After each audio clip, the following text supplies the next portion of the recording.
how did it feel, man? You almost won the game. Yeah, it felt good. Felt good. Wanted to be back out there playing, and to be back out there and playing in front of these fans was great. I tried to, I looked at the schedule and I knew my shoulder was bothering me, and I wanted to make sure, I rested it enough to be able to play one last time here. So, Bryant said he was trying to keep you around 30, 39, 32 minutes. Was that the deal? You wasn't worried Yeah. about going back in? No, I wasn't worried about it, man. Even if I had like 15, 17 minutes or something like that, I'd much rather watch the young guys play. I mean, they played so well. I mean, they worked really, really hard, and it's important for them to figure out how to close those games out. Without me on the floor, obviously I'm not going to be there next year, so it's important for them to learn how to do those things.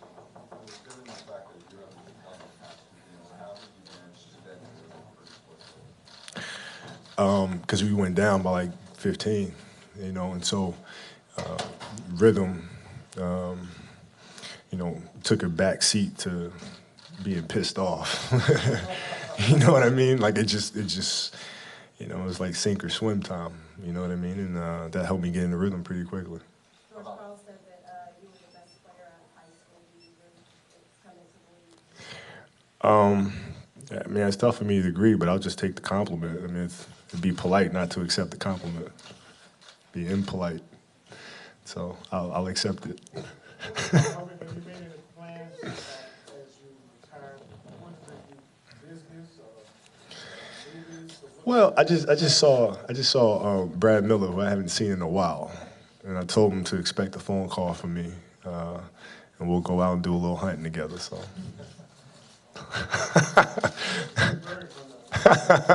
No, but besides that, obviously, there's things that I'm definitely interested in doing and writing and formatting and creating, and extremely, extremely passionate about it. Obsessive, actually. So. How special is this place in your career? It's a special place. I mean, not just for me. I think for the city itself. I mean, this is, I'm sad to see this place go. I mean, it's been a long time coming for this city to get a new arena, and deservedly so.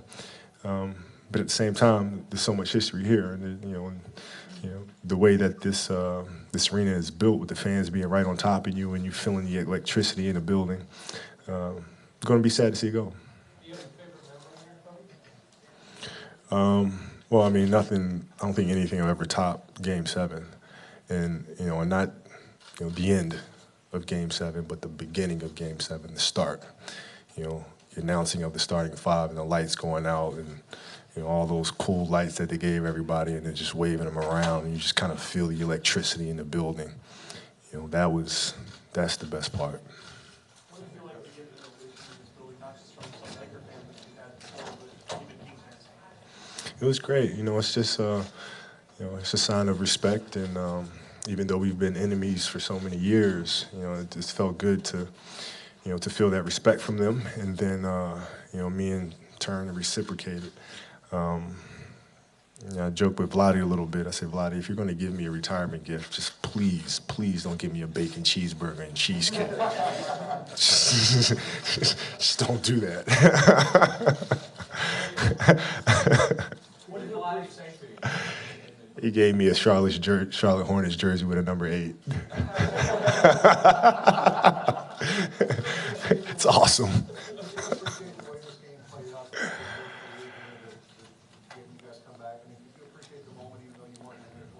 Yeah, I absolutely could. Absolutely could. And I tell you, at the beginning of the game when they were doing the national anthem, I looked up in the rafters, and I saw the jerseys of players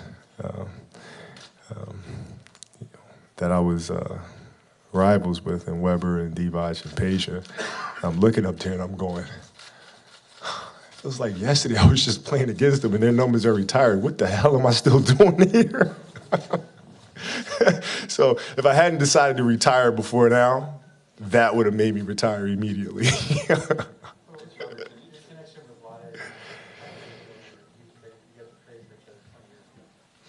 Yeah, it's a great bond because we've always had a tremendous amount of respect for each other, even when we played against each other.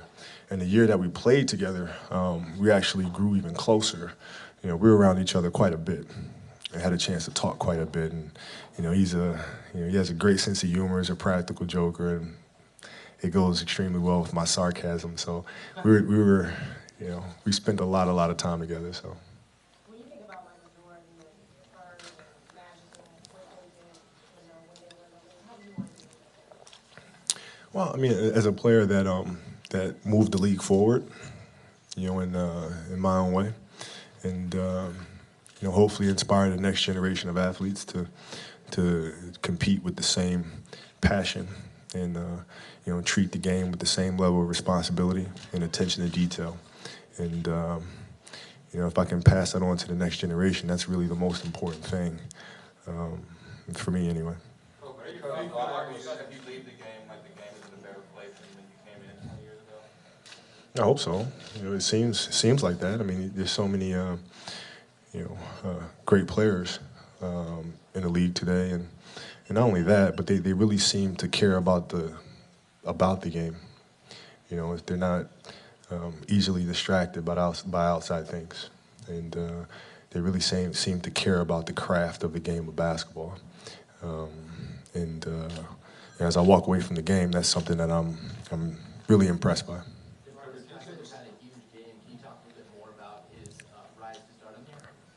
Yeah, I told him during the game, I said, you've been playing extremely well. And he was getting 30 points and 15 rebounds and things like that. And he said, thank you. And I said, actually, you know what? I take that back. I said, you're playing well if you get like 40 and 25. 30 and 15, you should pretty much do that every night. And he just started laughing, and I'd laugh too. And I said, no, I'm serious. So, he's that good of a player. Really is. Well, I mean, if you go back and watch the play, I mean, the first time we ran it, we're a little late on the pass, and I was a little late on the catch. But I noticed that they were leaning, right? The defender was leaning. So I told Jordan just to run it again. I was going to go back door. I said, I'm feeling good, so just throw it up, and I'll go get it. Yeah. I told him, 2 hands, I'm okay. 2 hands, I'm okay. I went to the basket early in the game, and I thought about dunking it because my legs felt fine. But then I thought about my shoulder, and I was like, I'm not going to chance it. Whew. That's a coin flip for me. It really is. It's a coin flip. And it's a tough call for me. What would you say is your biggest career accomplishment? The biggest career accomplishment. I would say beating the Celtics in 2010. Man, that was really that was tough. It was really tough. That'd be it for me. Seeing a good friend, Rajon Rondo, starting to play well again. How does that feel to see him kind of, I think he's 6th in All-Star voting and doing a lot better in this new season? Well, I mean, he's playing like Rajon. I mean, it's not a surprise to me at all. I mean, he's a great player at both ends of the floor. Always has been, always will be. It doesn't matter where he's at or who he's playing with. Rajon's going to do Rajon things, But personally, it feels good to see him back in rhythm and see him putting up the kind of numbers, astronomical numbers that he normally does.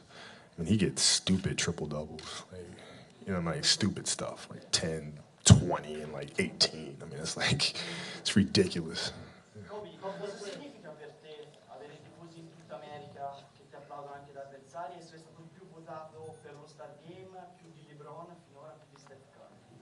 È una grande sorpresa per me, definitivamente una grande sorpresa, però mi sento molto orgoglio per questo. Ho lavorato moltissimo per tantissimi anni per avere questo momento. La cosa che posso dire solamente è grazie per tutto.